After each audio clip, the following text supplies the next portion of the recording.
Bismillahir Rahmanir Rahim. Alhamdulillah. Wassalatu wassalamu ala Sayyidina Rasulillah wa ala alihi wa sahbihi wa man wala. Welcome back, everyone, to another class. We are still in the chapter of oaths and vows, and what we have left to discuss is the expiation for the broken oaths. So we will learn that there is a option, but you have to follow a certain order in order to do the option. So it's one of those weird things where there's two things happening at the same time. So you can't fast until you have exhausted the first three options, but the first three options are three options. So, freeing a slave, feeding a slave, feeding the 10 people, or clothing 10 people. You can choose between those three, but you can't go to fasting until you've exhausted the options for those three. And of course, there's no slavery, so for us, there's only the first two, and then we'll talk about what the expiation amount is. And we'll make reference that that's basically what a fatwa type of authority should do. One of its services, it should provide what is the cost of a kafara. Keeping in mind that there is a difference of opinion in the madhab. Our madhab is the lowest amount of the kafara. It's about a half of a liter of food, whereas the others about 2.5 kilograms, or 2.5 kilograms of food, or liters. So there's a difference of opinion, which will yield a different amount, because you don't necessarily have to actually give them the food or the clothing. You can pay somebody to do that. Well, I'm kind of getting ahead of myself. We'll talk about the traditional fiqh first, and then sort of how it can be implemented. And then, of course, fasting is the 3 days, and we also learn, ironically, that the 3 days don't have to be contiguous. And there's a little bit of a latifa here at the end of that section I want to read for you, in which he talks about a non-canonical recitation of the Quran, a qira'ah shadha. So this is one of the unique moments we'll have an opportunity to loop some of that usul training in. And then we will begin the discussion of vows. Of course, the vow is to vow to do something. You can either vow to do something good or something bad. And in this case, we're talking about vowing to do something good that's not originally obligatory. So I can't vow that I'm going to pray Salat al-Dhuhr if such and such happens, because I have to pray Salat al-Dhuhr. So we'll kind of just set the ground with the definition of that, and that will be sort of constitute the bulk of today's lecture, and we'll begin the discussion in the next clip, inshallah.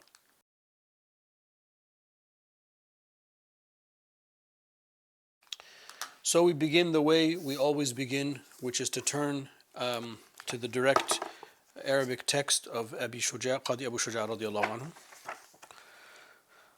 قال المصنف رحمه الله ونفعنا بعلومه في الدارين آمين. وكفارة اليمين هو مخير فيها بين 3 أشياء: عتق رقبة مؤمنة، أو إطعام 10 مساكين كل مسكين مدة، أو كسوتهم ثوبا، فإن لم يجد فصيام 3 أيام. فصل في النذور. والنذر يلزم في المجازات على مباح وطاعة، كقوله إن شفى الله مريدي فلله علي أن أصلي أو أصوم أو أتصدق، ويلزمه من ذلك ما يقع عليه الاسم. Actually, I don't even think we're going to get that far. So he says, Rahimahullah, Qadi Abu Shuja, may Allah Ta'ala have mercy on him, and may we benefit from his knowledge in this world and in the next. He says, the expiation of broken oaths. To perform the expiation of broken oaths, one chooses between 3 options: manumission of a Muslim slave, feeding 10 of the poor, giving each one of them 0.5 liters a mud of food, or clothing each with a single article of clothing. Or when one is incapacitated of the above, fasting 3 days. So that's what I meant by you have to do one of the first 3 first, and if not, then you can fast. And then vows. A vow is to perform something that is lawful, or an act of worship that has been made contingent upon some event is binding. And I don't even think I'm going to get that far. Let's look at the adillah, inshallah.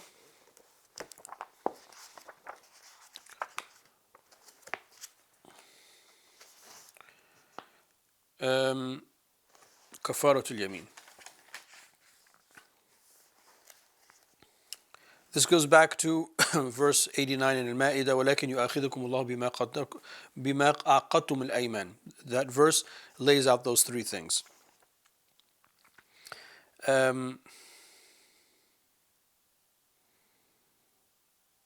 Now, not fulfilling the oath or paying kafara is from the major sins. So the Prophet ﷺ said, as is recorded in Bukhari on the authority of Abdullah ibn Umar, al-kaba'ir al-ishraku billah.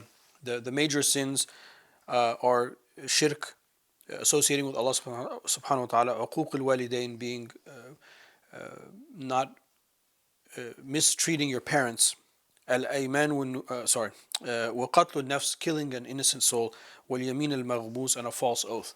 Of course, when you find a hadith like this does not mean that all of the kaba'ir are simply those. These are some of the kaba'ir. So there are ulama, I think al-Dhahabi and others have compiled a list of all of the kaba'ir by kind of raking out of the hadith literature all of the hadith that talk about the major sins. And the Shaykh of our Mashaykh, Sayyid Abdullah bin Siddiq al-Ghumari, he has a nice little risala on the kaba'ir, defining them and how they're, what are the conditions for a major sin to be a major sin. That Allah Ta'ala's wrath is associated with, or the Prophet Prophet's curse, or there's a specific punishment, etc. And those are the criteria that the ulama then therefore go back to the hadith literature with and pull them out. So just because I read that hadith, it doesn't mean these are the only kaba'ir.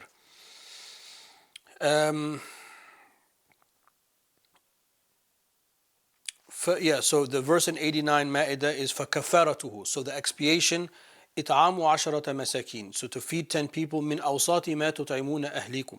So from what you feed your own families. أَوْ كِسْوَتُهُنْ, or to clothe them.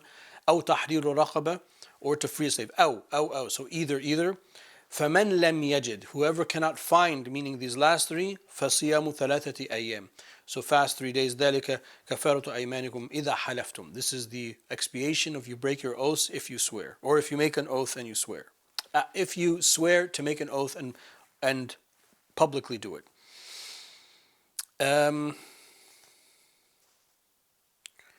Okay, I think that's enough from the adillah. Again, a little bit light because we're kind of circling around the same amount of fiqh points. So it's going to be the same verse. If you saw, like the last three were on lecture 4. I think from the very beginning we've been reciting the same verse.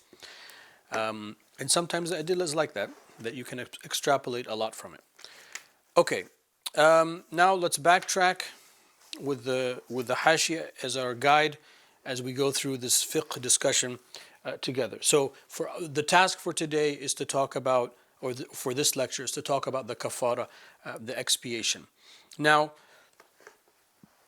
there is the expiation here, as we said, is that there's an option and another option, but the second option can't be exercised until the first 3 options are exhausted.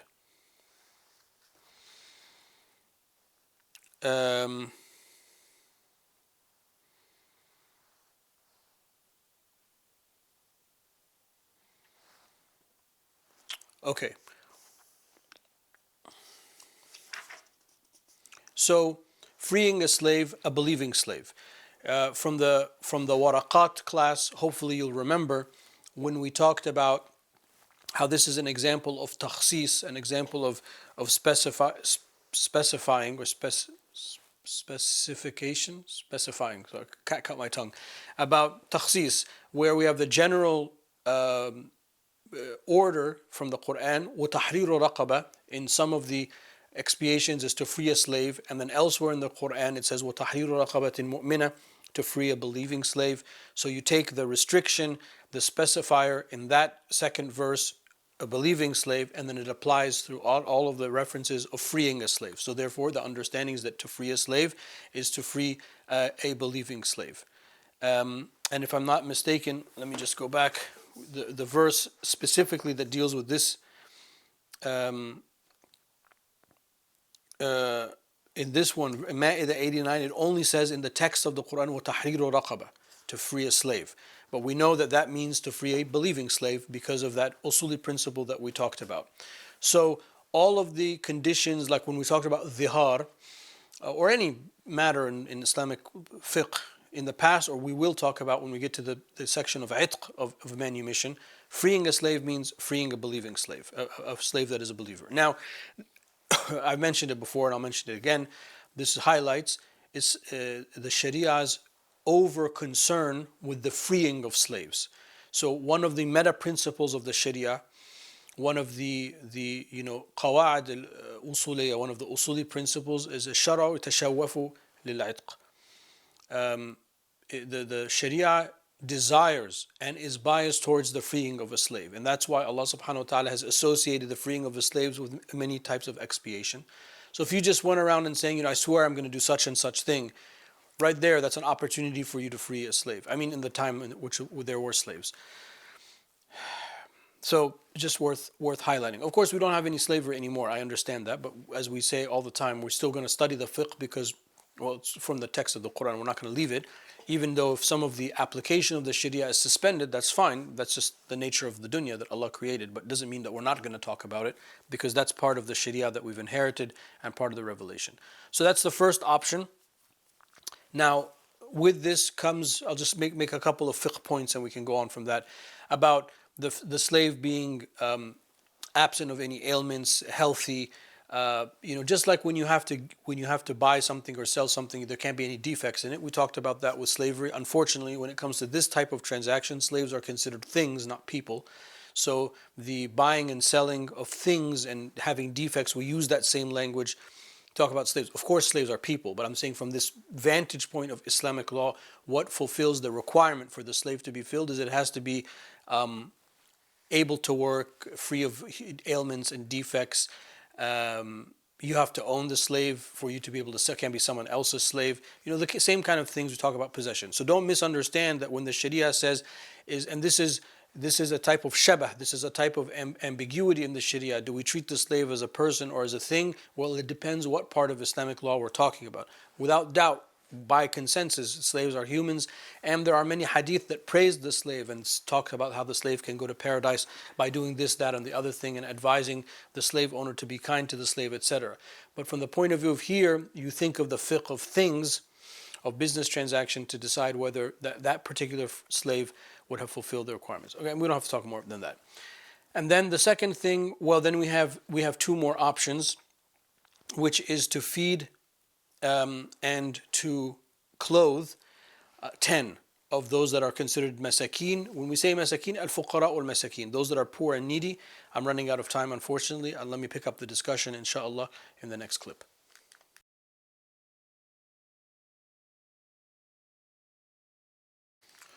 So where we left off in the last clip is if one cannot find a slave or decides not to free a believing slave, as their expiation, they have the option then to feed 10 people.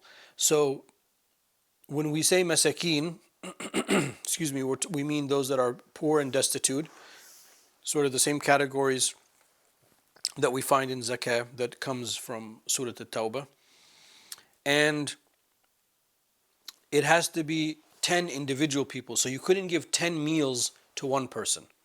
It has to actually be 10 individual people that have to have at least one mud, which is about 500-600 liters worth of food. So you think of a grain. You just think of the typical grains, wheat, barley, corn, beans, that kind of stuff. The same type of staple foods we've been talking about in all other sections of Islamic law.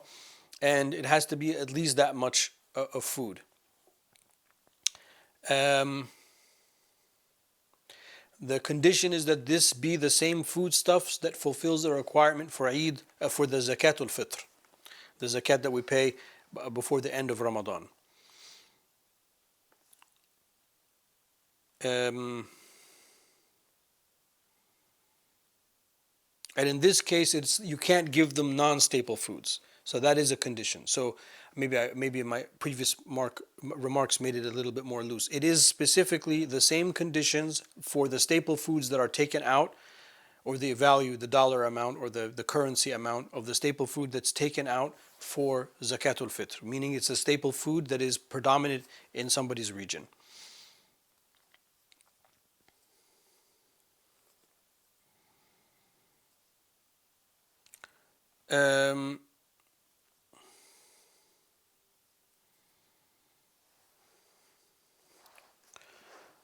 ولا يجزئ غير الحب من تمر أو قطر. Okay. And then so when Allah Ta'ala says من أوساط ما so the verse escapes me.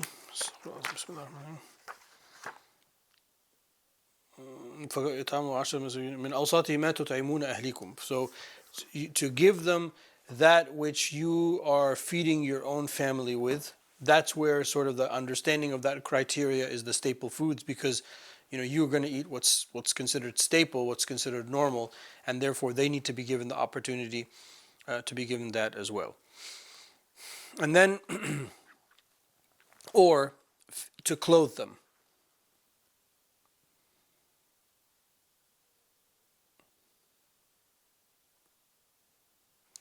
And here, to give them a garment of clothing. So in that there are things that are included and there are things that are excluded. What's included is anything that would be considered clothing, upper body, lower body clothing, a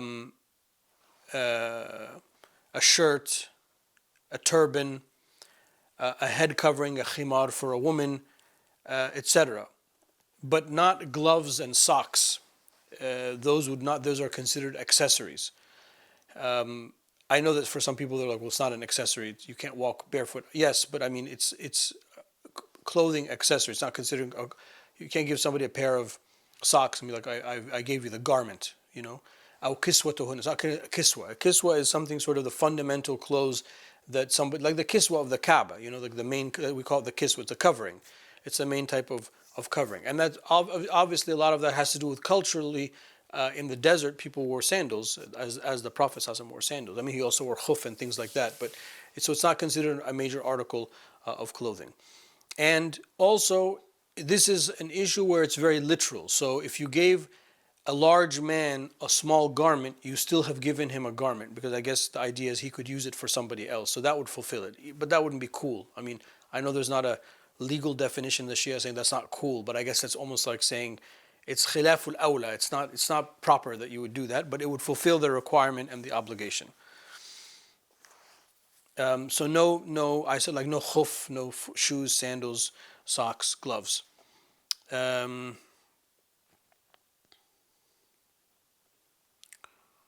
You could even give a man a woman's garment, and that would count because you've given him a garment. I guess he could sell it or he could use it. It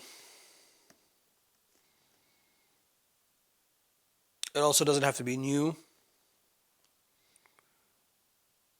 but like he says, but as Allah says, لَن تَنَالُوا الْبِرَّ حَتَّى تُنْفِقُوا مِمَّا تُحِبُّونَ. You will not achieve piety and birr and closeness to Allah subhanahu wa ta'ala until you give from that which you love. So if you're going to give all the reject things that you have, you kind of skirted the whole point of the expiation from a moral point of view, but even though you fulfilled the legal requirement.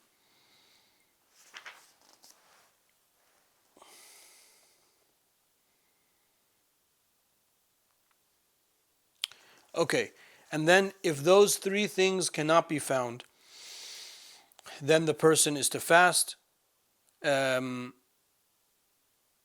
then, or does not have money to give those things, the person is going to fast 3 days. وَلَا يَجِبُ تَتَابُعُهَا, and it does not, على الأظهر, in the dominant position, they do not have to be one after another, which is interesting because even the first time I read that, I'm like, well, okay, that's kind of, I would have assumed, as I've said in many other lectures, that the default assumption in any act of worship is that it's one after another, it's continuous and contiguous. But in this case, it's one of those exceptions.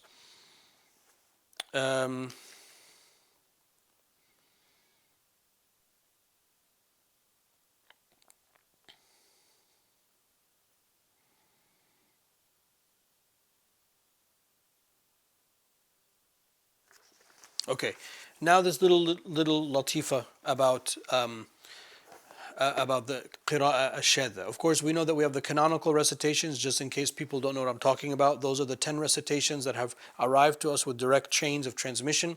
And then there are qira'at ash-shadha, Ibn al-Jinni and others have written about them. And those are Quranic recitations that are not at the level of tawatur, so we are not allowed to recite them in Quran in a prayer recitation. But the ulama treat them as hadith al-ahad, as unitarily transmitted hadith, and we sometimes get a tafsir. So this example he has deals with the qira'at al-shadha.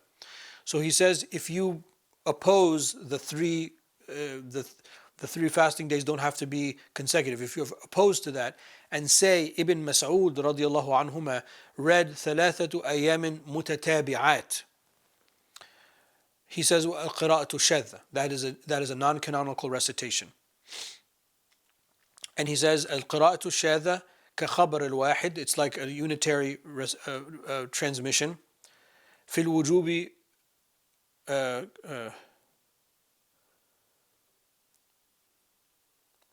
However, in the non-canonical recitation, وَالسَّارِقُ وَالسَّارِقَةُ فَقَطَعُوا أَيْمَانِهِمَا, rather than أَيْدِيهِمَا أَيْمَانِهِمَا. So the man who steals, the woman who steals, cut off the right hand.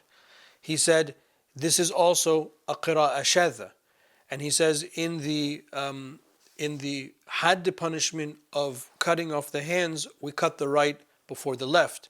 So if your response is, well, why do we take this qira'ah shadha and we don't take that qira'ah shadha? Ujib. So my response to that is as follows. In the recitation, in the non-canonical recitation of Ibn Mas'ud, mutatabi'at, that you have to fast 3 consecutive days,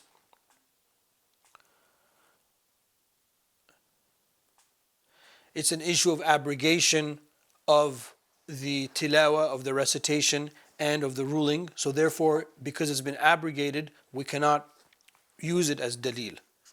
As for the non-canonical recitation dealing with the hadd punishment, it is only abrogated the tilawa, the recitation of the Quran, but the hukm has related. So that's just a very, very minute detail for those that might be sort of in the sphere of the qira'at al-shadha and qira'at al-mutawatira, etc., how sometimes it can impact a legal discussion. So this brings in our knowledge of the different recitations of the Quran. It brings in our knowledge of usul al-fiqh. It brings in our knowledge of al-istidlal, how we are going to prove points, and sort of not a banter, but a back and forth legal argument defending one point over another. So he's basically saying there is no injunction to fast the 3 consecutive days, because even if you say, well, there was a recitation that said that, we'll say, but this is an issue in which both the recitation and the ruling have been abrogated. We'll pick up the discussion, inshallah, in the next clip.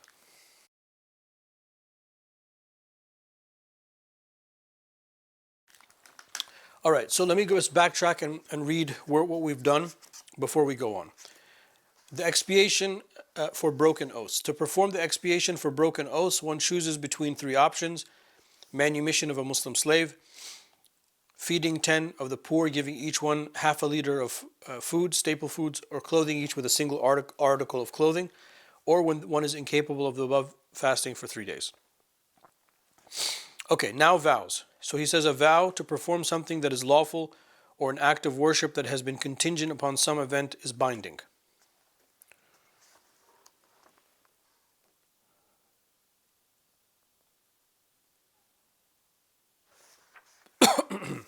Okay.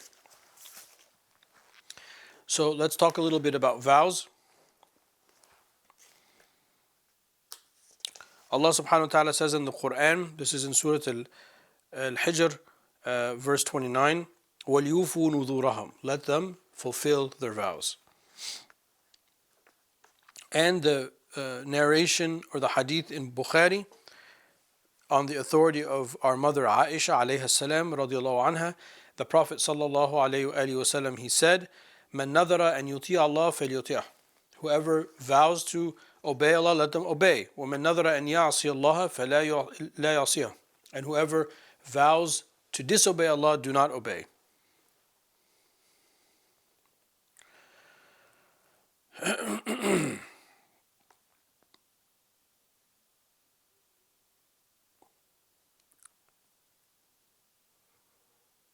Now, the nadhr as a concept is something that itself dislikes.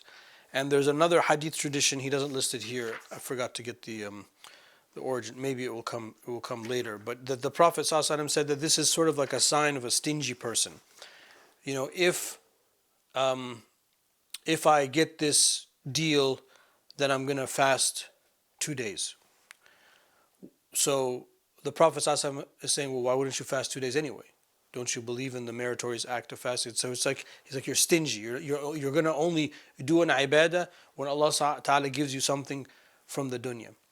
So when you put it like that, okay, yeah, that sounds kind of, I don't want to do that. But it happens, it's permissible. And there is an argument in the legal tradition, there is an argument that it would encourage people to do good works. And there can be a scenario in which somebody does a vow like that in public to encourage other people to do something good. So I guess in that case it would depend on the intention. But in general, like with the oaths, in general, this is not something like we read about Imam Shafi'i never making an oath or a vow whether to do something good or something bad. I mean, it's just not something that serious people engage in. Serious people don't talk like this. So something to avoid in general, but nonetheless, it's part of our legal tradition.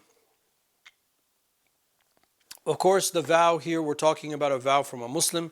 So one of the conditions is the person making the vow is a Muslim. And then that which is vowed is that there has to be, you're vowing to do an act that is based on the Sharia. So, like reading a certain surah from the Quran, or engaging in some kind of fard kifaya, or praying janazah, or praying the congregational prayer, praying in jama'ah, praying a sunnah prayer.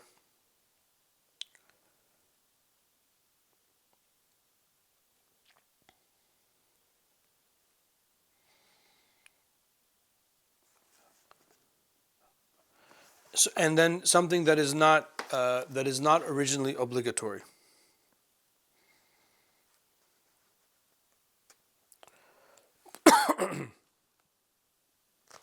Okay. What else do I want to say to you guys? Linguistically, a vow is to vow to do something good or bad. Like, if he doesn't do this, I'm going to hit him or I'm going to hurt him or something like that. But of course, in the discussion of fiqh, we're talking about doing something that was originally not obligatory, and now you have made it obligatory on yourself.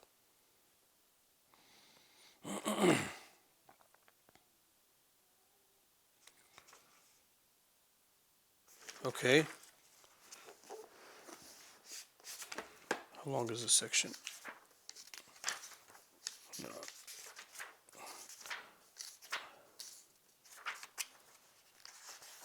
Okay.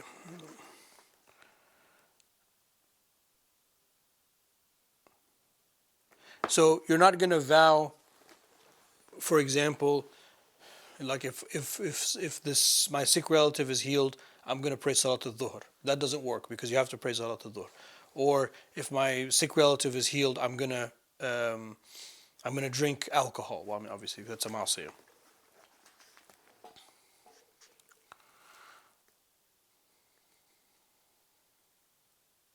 The Prophet ﷺ said, and this is in Muslim, I don't know why these adillah were not in the adillah book, they're really good.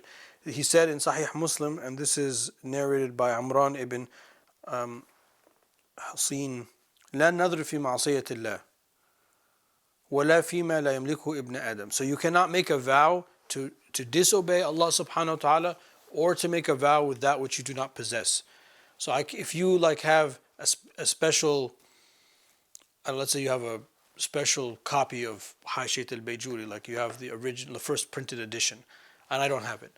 I can't say, if my relative gets sick, I'm going to sell your Hashiyah, first edition, obviously, because you don't own it. So if you don't own it, you don't have any milkiyah, you don't have any possession over it. The Prophet ﷺ also said, in Dawood, narrated by Abdullah ibn Amr ibn al-As radiallahu anhuma, لا نذر إلا فيما ابتغى به وجه الله. There is no vow except for the person who seeks to draw near to Allah subhanahu wa ta'ala. So the structure of the vow for us is that it is a qurbah, it's an act of worship. It's an act of worship that is less than, because it's like a sign of being stingy, in the sense you're bakhil, in the sense like, well, why don't you just do the good deed you promised to do and ask Allah for that thing to happen? So part of the thing that's happening in the background. So sometimes there's just like in between the lines. What's in between the lines here on the spiritual level is that you don't want to worship Allah in a transactional way. Because وَإِن تَعُدُّوا نِعْمَةَ اللَّهِ لَا تُحْصُوهَا. If you come to enumerate Allah's bounties, we will not be able to. We have ajaz. We're incapable of enumerating all of the blessings that Allah Ta'ala has given us. And we have no right to be as it is in the first place. And every blessing that we have, every breath that we draw is a blessing from Allah Subhanahu wa Ta'ala. So who am I to say, well, Allah, if you do this one thing for me, I'm going to like pray 1,000 rak'ahs. I mean, just pray 1,000 rak'ah. Be the person that prays 1,000 rak'ah and asks. And then the greatest awliya, like the great saints, they don't even ask. All they do is they make dhikr. Like the people that only devote their life to making salawat on the Prophet ﷺ. It's enough for you. The Prophet ﷺ said, the Sahabi who said, I'm going to dedicate all of my extra devotional works to doing salawat on you. He said, yakfi hammak. It's enough for your concerns, and it will fulfill all your needs. So the people that are on the higher level of worship, they're not even asking, because whatever Allah gives them is good. So that's why I'm saying it's like a low thing. It's a less than thing. It's permissible. It's not haram, but you don't want to get in that habit of speaking. But however, unfortunately, when we deal with fiqh, we don't deal with like the awliya. We deal with like what we commonly see and what commonly happens, the most likely scenario. Right? We can't build fiqh on the awliya. That's the exception, unfortunately. But we have to make reference of it because we ourselves want to hold ourselves to that standard. If we're carrying this knowledge and carrying this tradition, we definitely want to hold ourselves to that standard. But you need to know how to adjudicate these cases.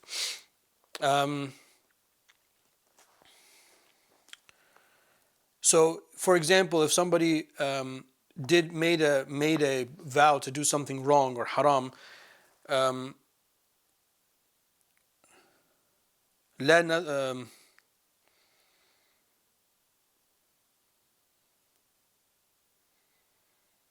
I lost my page. Then there is no kafara. There is no expiation because you don't fulfill it in the first place. Okay. The next thing he's going to talk about are the types of the vows. So I'm not going to have time to get into that, but let me just flip my page here. He will give you some examples, and he'll talk about disobedience, and then he'll talk about a mubah act, and then in the hashiyah he will conclude with some general points of laws. في مسائل مهمة تتعلق بالنذر, some important points that have to do with the nadhr, and then that will end this chapter before we get into the next chapter, which is courts and testimonies, which also should be an exciting discussion. I rambled a little bit, I apologize, but we're on track. والله تعالى أعلى وأعلم وصلى الله على سيدنا مولانا محمد وعلى آله وصحبه وسلم.